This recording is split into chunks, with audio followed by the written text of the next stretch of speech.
আমার পুজো করা হয়ে গেছে, জানো ঘরের সমস্ত কাজ ছাড়লাম। আজকে প্রচুর জামা কাপড় ছিল, তো এই বাসন ধুয়ে দিদিকে দিয়ে একটু ধোয়া করালাম জামা কাপড়গুলো, দিয়ে ডায়া করে সব মেলা মেলে টেলে সব হয়ে গেছে কাজ।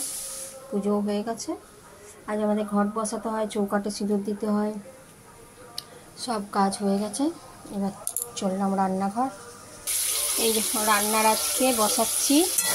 আমার বর পুজো করে 4 দিন, দুর্গা পুজো, তো ওই জন্য 4 দিন নিরামিষ খায়, আর এই সন্ধ্যক নুনের খাবার করতে হয়।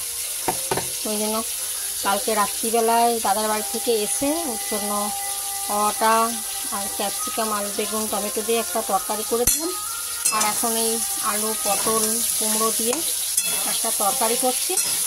আর এদিকে আলু সেদ্ধ হতে দিয়েছি, আলুর দম বানাবো। ততক্ষণ এগুলো এই তরকারিটা করে নিই, আর পরোটা ভাজবো। কালকে রাতেই আটা মেখে রেখে দিয়েছি, ওটার মধ্যে একটু আদা দেবো, একটু নারকেল দেবো। আটা মেখে রেখে দিয়েছি, ওর জন্য করবো। ছেলে আমাদের খাবার নিয়ে এসছে, আমরা খাই না গো নিরামিষ, সত্যি কথা বলবো। পুজোর সময় আমরা খাই না, যদি শনি মঙ্গলবার পড়ে যায় তাহলে খাই। কাল যেহেতু এমনি মঙ্গলবার, অষ্টমী, তাই জন্য। আর আমাদের পুজো মণ্ডপে গান বাজছে, শুনতে পাচ্ছ? কাছেই, বেশি দূরেই না। চলো তরকারিটা কষে নারকেলটা দিই, আদাটা দিই, দিয়ে অল্প জল দিয়ে দিই, তারপর পরোটাগুলো ভাজবো। নুন, মিষ্টি, হলুদ সব দিয়ে দিয়েছি, একটুখানি জিরে গুঁড়ো দেবো খালি। একটুখানি কষে নিই, একটু জল দেবো সামান্য।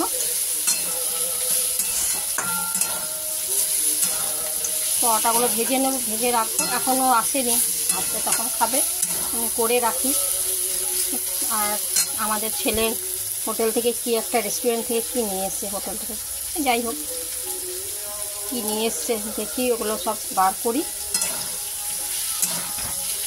কাল তো আবার অষ্টমী, আবার অঞ্জলি দিতে যাওয়া আছে।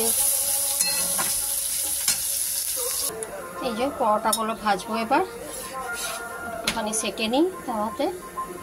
ওরা তো খায় না পরোটা, মানে এই রুটির মতন গোল গোল করেছি, তেল দিয়ে দেবো। আর এদিকে তরকারিটা দেখি কতদূর কী হলো। তখন জল আছে, আর ওগুলো সিদ্ধ হয়নি। তরকারিটা হোক, তখন পরোটাগুলো ভেজে নিই। কি কাণ্ড দেখো, তাড়াতাড়ি হওয়ার জন্য সব রুটিগুলোকে একসঙ্গে দিয়ে দিয়েছি। 5খানা রুটি আছে, একসঙ্গে দিয়ে দিয়েছি, সেকা হয়ে গেছে। এবারে ভেজে নেব, বেশি কড়া করবো না, হালকা হালকা করে ভাজবো। আর তরকারি আমার হয়ে গেছে, একটুখানি উপর থেকে ঘি দিয়ে দিই, অল্প একটু ঘি দিয়ে দিয়েছি তরকারিটাতে। কেমন হয়েছে বলতো তরকারিটা দেখতে? চলো তরকারিটা নামিয়ে নিই। দেখি আজকে একবার, আজকে না কবে সময় হয়, যেখানে আমার বর দুর্গা পুজো করে, এবছর যেতে বলেছে ওইখানে। তো দেখি যদি আমার ছেলের টাইম হয়, নিয়ে যাবে, তোমাদের দেখাবো। আর এই যে পরোটাগুলো ভাজা হয়ে গেছে, দুধটা ভেজে নিই। আর মিষ্টি আছে, এগিয়েই খাবে। কালকে তখন আবার বানাতে হবে, কাল আবার অষ্টমী আমার।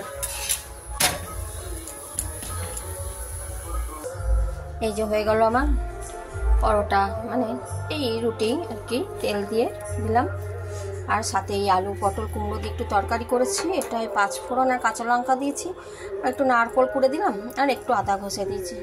আর কিছু দিইনি, একটু জিরে গুঁড়ো দিয়েছি, ব্যাস। আর সাথে মিষ্টি আছে।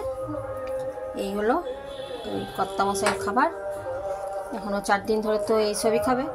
নবমীর দিন খাবে, যেখানে পুজো করে সেখানেই খায় মাছ ভাত। তো আমাদের কি এনেছে জানো, সেটা তোমাদেরকে পরে দেখাচ্ছি।